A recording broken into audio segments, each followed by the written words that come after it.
السلام عليكم ورحمة الله وبركاته أرديني دقالي سو دوادا waxaan rabaa inaan idin bilaabo insha Allah qayb kamid ah grammarka oo aad iyo aad muhiim u ah oo ardayda inta badan ay aad ugu dhib qabaan yaan rabaa hadduu Ilaahay subxaanahu wa ta'ala inoo maxaa la dhihi jiray isheeg fududeeyo intaan ka bilaabo meesha ugu horeyso kadibna aan dhameeyo insha Allah wax kalena maaha waa tense-yadana inta badan ardaydu aad bay ugu rafaadaan sababtoo ah inta badan lama dhameeyo waxaa inta badan loo bilaabaa kadibna waa laga tagaa marka insha Allah waxaan rajaynayaa page-kaygan TikTok ah inaan maxaa la dhihi jiray isheeg casharada tennisyada hadda aan ka bilaabayo meesha loogu talagalay in laga bilaabo inaan insha Allah ku dhameyn doono isla halkan casharada aan soo gelinayna insha Allah aan ku wadi doono oo maalin walba qayb aan idin soo gelin doono insha Allah idinkana waxaad nagu taageertiin followda like-ta iyo copy link-da oo aad ardayda kale u sii wadaagtiin insha Allah hadduu Ilaahay ma yidhihin tense. What is a tense horta? Tense waa maxay? Waad maqashaa inta badan tense aan bartaa iyo waxyaabo la mid ah. Tense waa maxay horta? Tense is a word waa erey that kaasoo tells us inoo sheega what we did wixii aan sameynay past oo tagta ah. Okay? Wixii aan sameynay waqti laga soo tagay waxa inoo sheegaya tense la dhahaa. Okay?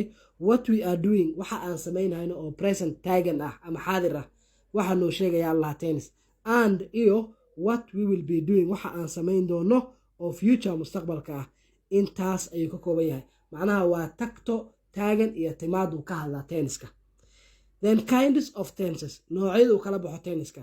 There are 12 tenses in English language waxaa jira 12 tennis oo uu ka koobo isheeg luqadda Ingiriiska insha Allah hadduu Ilaahay subxaanahu wa ta'ala ma yidhihin 12 ka tennis iyo macnahooda iyo dhammaan maxaa la dhihi jiray shay qaacidadooda positive-kooda negative-kooda interrogative-kooda intaan insha Allah kusoo gudbin doonaa insha lagu wada hayo marka 12 tennis waxay kala yihiin waxaan sheegnay tagto taagan iyo timaado waa saddex qayb samaha saddex qayb oo min afar waay marka saddex meel oo min afar waa 12 waa present oo afar past oo afar iyo future oo afar saa in loo fahmo horta rabaa marka hore insha Allah.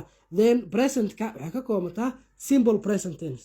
Buugaagta qaar present-kay horumarinayaan present simple tense ay dhahayaan buugaag qaarna simple present tense ay dhahaan marka ku wareerina isku mid waa present continuous tense laba present perfect tense present perfect continuous tense afartaas waa present.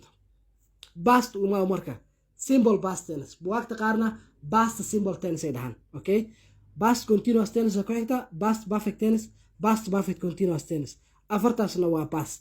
Then future imaw simple future tense. Okay, oo aydan la dhihi karo future simple tense oo future la hormari karo.